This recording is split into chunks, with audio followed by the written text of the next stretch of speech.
When Charlotte asked for an open marriage, she thought she was leading the game. Modern, progressive, untouchable. Her husband said nothing, just duly noted. 3 days later, he disappeared without a trace. But what followed wasn't heartbreak. It was annihilation, crafted with chilling precision. She thought she was chasing freedom. She had no idea she just handed her husband the knife. Let's begin. Charlotte Maddox used to believe she was the kind of woman who couldn't be shaken. She knew how to walk into a room like she owned the air, how to wear confidence like perfume, and how to keep her secrets polished. On paper, she had it all. A thriving career in tech consulting, a modern loft in Seattle, and a husband most women would call a dream. Cole Maddox was gentle, measured, the kind of man who preheated her car every winter morning and still sent her midday check-in texts like it was the honeymoon phase. He was a lead systems engineer, brilliant but quiet, predictable in a way that felt safe, until it started to feel suffocating. Charlotte had always chased momentum. She thrived on thrill, and no matter how many spreadsheets or clean dinners Cole brought home, the spark had dulled. Their marriage became a routine of polite affection and mild conversations, with no fire left to stoke. Then came Aiden Shaw. She met him at a leadership summit in San Diego. He had stubble, swagger, and an ego the size of Texas. His voice was gravel and smoke, and when he laughed, he made her feel like she was 23 again, reckless, desired, alive. What started with casual drinks turned into whispered late-night calls. Then secret hotel rooms. Then excuses. Cole never questioned her. He trusted her. That trust became her weapon. For 8 months, she juggled both men. Cole, the ever-patient husband, and Aiden, the wild distraction who made her forget she once believed in loyalty. But eventually, juggling wasn't enough. Charlotte didn't want to hide anymore. She wanted permission.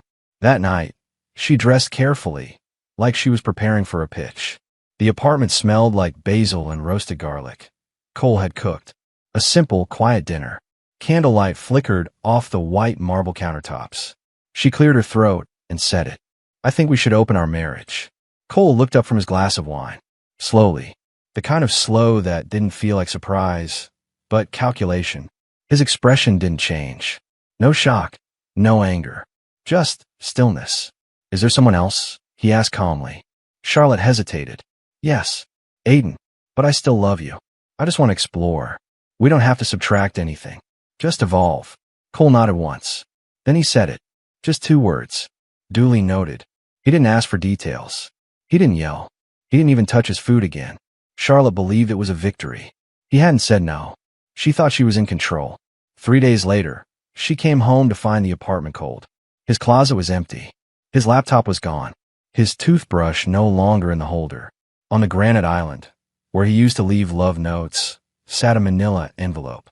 Inside, divorce papers. Full asset separation. Closed joint accounts. Bank transfer receipts. And a yellow sticky note with 4 quiet words written in Cole's clean, clinical handwriting. "You asked for freedom. Enjoy it." Charlotte didn't realize it then, but Cole hadn't left. He had declared war.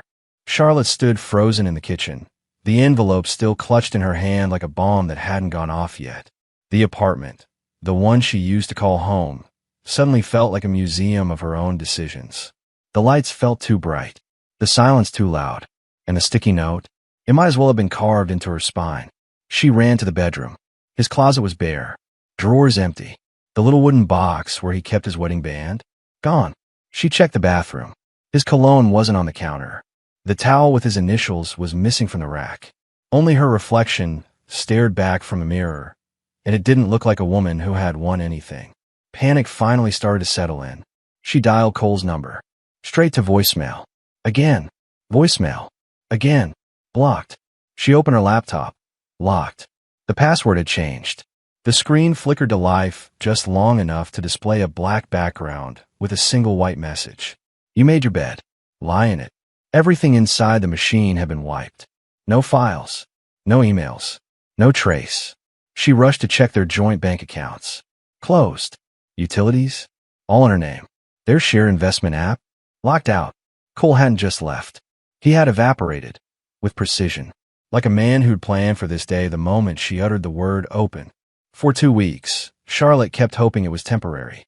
that he was hurt and needed space, that he'd come back to talk, maybe cry, maybe scream. But the only thing that came was a call from HR. "Hi, Charlotte," the rep said gently. "Just a heads up. Cole removed you from his corporate benefits plan. We'll need you to come in and sign the waiver paperwork." Her health insurance was gone. That same night, Aiden strutted through the door like it was his territory. He tossed his keys on the kitchen counter, cracked open a beer, and grinned. "Guess that means I'm officially the man of the house now, huh?" Charlotte stared at him. He didn't ask how she was doing, didn't notice the tightness in her shoulders, the tears she had buried behind mascara. He just assumed he'd moved up in rank. Free rent, full fridge, and a woman who had cut her own anchor loose. Aiden was chaos, but not the kind that made her feel alive anymore. Now he was just noise. In the following days, he didn't lift a finger, left socks on the floor, took calls from other women in the hallway. And when Charlotte brought up bills, he laughed. "I didn't sign up for expenses, babe. That's your name on the mortgage, not mine." By the time she checked the front door security footage and found it disconnected, she knew Cole hadn't just walked away. He'd taken the ground with him. Then came the letter. A plain envelope slid under her door. No return address. No handwriting. Inside were glossy, high-resolution photos. Time-stamped. Framed from the corners of her living room. Her kitchen. Her bedroom. Charlotte and Aiden. Kissing. Laughing. The angles were precise. Too precise. She had forgotten. Cole installed security cameras 2 years ago after a break-in scare. She'd laughed at how paranoid he was. Now those cameras had recorded every betrayal. On the back of the final photo, written in sharp black ink. "Proof, just in case, sweetheart." That was when it hit her. This wasn't just a divorce. This was an execution. And Cole, he was still in control of every piece. 3 days after the photos arrived, Charlotte woke up to silence. Not peace, not stillness. Just absence. Aiden was gone. No confrontation. No goodbye. Just a note scribbled on the back of a gas station receipt. "I can't be part of this drama. You're toxic." Toxic. The word hit her like a slap.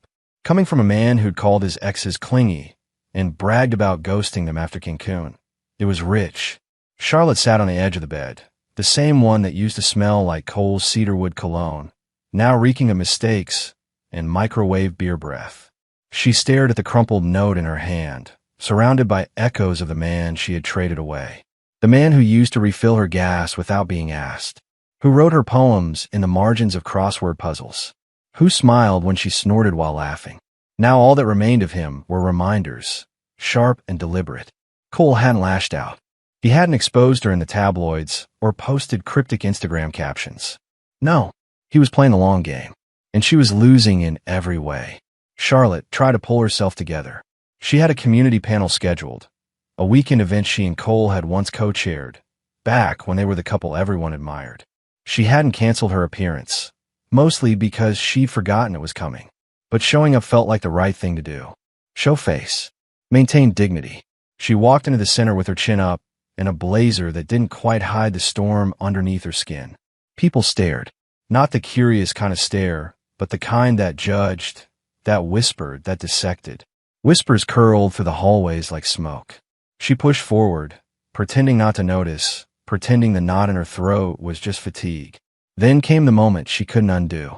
The moderator, a woman she had mentored for 2 years, cleared her throat and stepped to the mic. "Before we begin today's discussion on ethical leadership," she paused, eyes awkwardly flitting around the room, "I think it's only fair we address something." Charlotte's blood ran cold. A manila folder appeared in the woman's hands. The moderator opened it, pulled out several photographs, blurred but unmistakable. Charlotte, Aiden, in compromising positions. In her home, on her couch. The timestamps were there, watermarked like a countdown to ruin. Gasps echoed through the audience. The moderator's voice cracked, but her message didn't.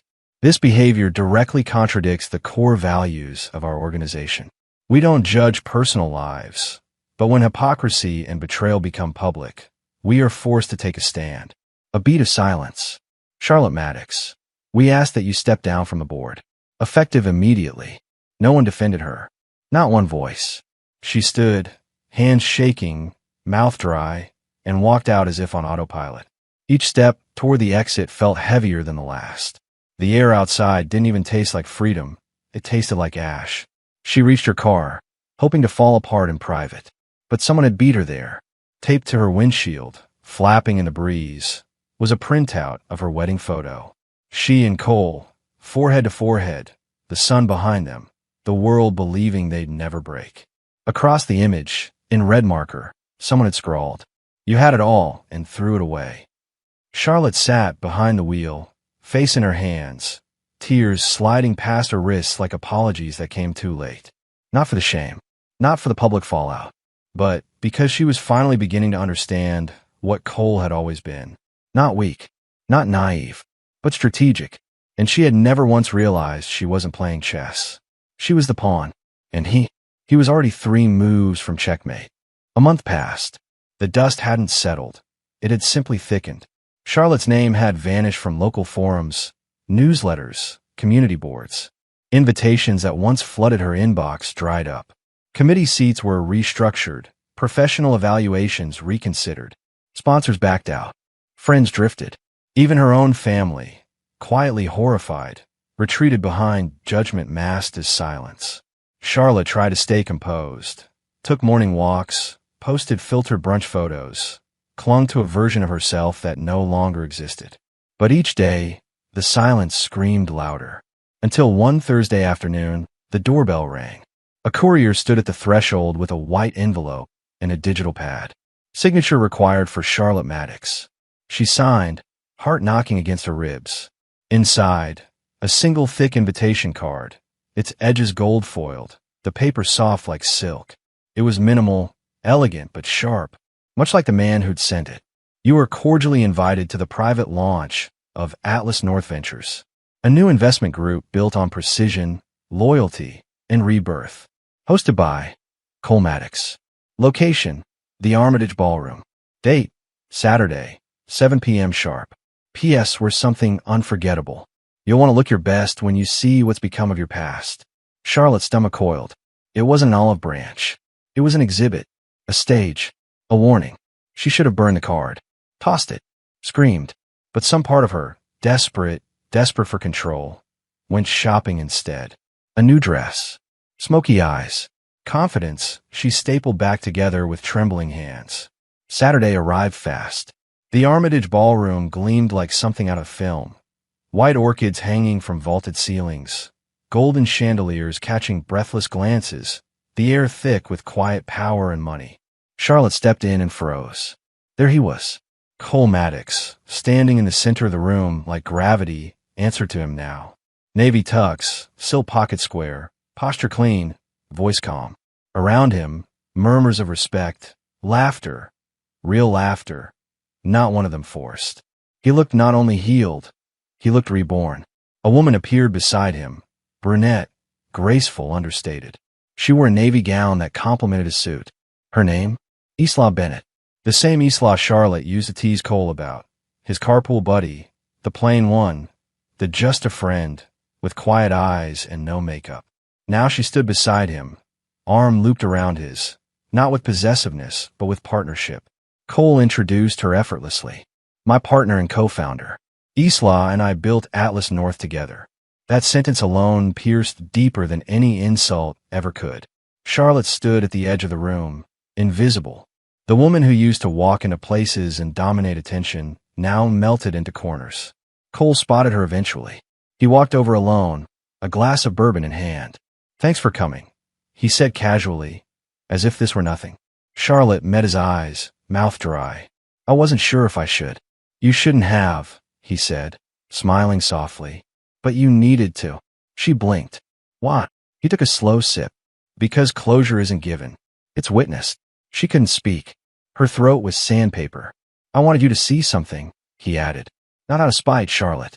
Not even revenge. Just reality. That I'm better without you. He paused, gaze gentle, but unsparing. Oh, and Aiden? He messaged me last week. Said he regretted everything. Want to talk. I told him to go ask you. He smiled, and it wasn't cruel. It was clean, peaceful. He won't, though, Cole finished. Cowards never do. And with that, he turned and walked back to Isla. Back to his life. The one he built from the ashes she left behind. And Charlotte, she had never felt smaller. She hadn't been invited to a celebration.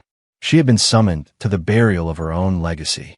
That night, Charlotte Maddox returned to her apartment in the same heels she'd once worn to charity galas, now carrying the weight of her own ruin. The front door clicked shut behind her, but it felt more like a lock than a welcome. She sat on the couch, still dressed in satin and regret, and looked around at the life that had once felt so expansive. It now felt like a waiting room for a version of her that no longer existed. She didn't cry. There were no tears left, just stillness. Empty wine bottles lined the recycling bin. Unread emails piled in her inbox. Brand partnerships once marked urgent were now canceled without explanation. Even the cleaning service had sent a polite notice that they'd reevaluated their client list. The silence was no longer just Cole's absence. It was the world stepping back in unison. She scrolled through her phone, staring at old photos she hadn't deleted. Her and Cole on their trip to Bar Harbor, his arm casually draped around her, both of them squinting into the sun and laughing at something they couldn't remember. She didn't recognize the woman in the frame anymore, but she recognized the man, still strong, still calm, and now forever out of reach. She opened her DMs. Dozens of messages, but none from Cole. None ever again. Instead, at the top of her feed, one unread message. From Aiden. Hey, I messed up. Just wanted to say I hope you're okay. I was wrong about everything. You deserve better. She stared at it for a long time, then deleted it. He had come too late. They all had. Charlotte looked out the window, the city buzzing in the distance, oblivious, uncaring. And for the first time, she understood something deeply. Revenge isn't fire. It's not rage. It's stillness, success, disinterest, and walking away without looking back. Cole had taken nothing from her in anger. He had simply removed himself, like a surgeon cutting out a tumor without anesthesia. Quiet, focused, final. In the weeks that followed, his company exploded. Atlas North Ventures landed national partnerships. His engagement to Isla Bennett was announced in Forbes, accompanied by a photo of the two standing in front of a jet with a caption that read, "Built from the ground up. Together." Charlotte read it sitting alone on a park bench. No spotlight, no redemption arc, just a woman on the receiving end of a silence so loud it would echo forever.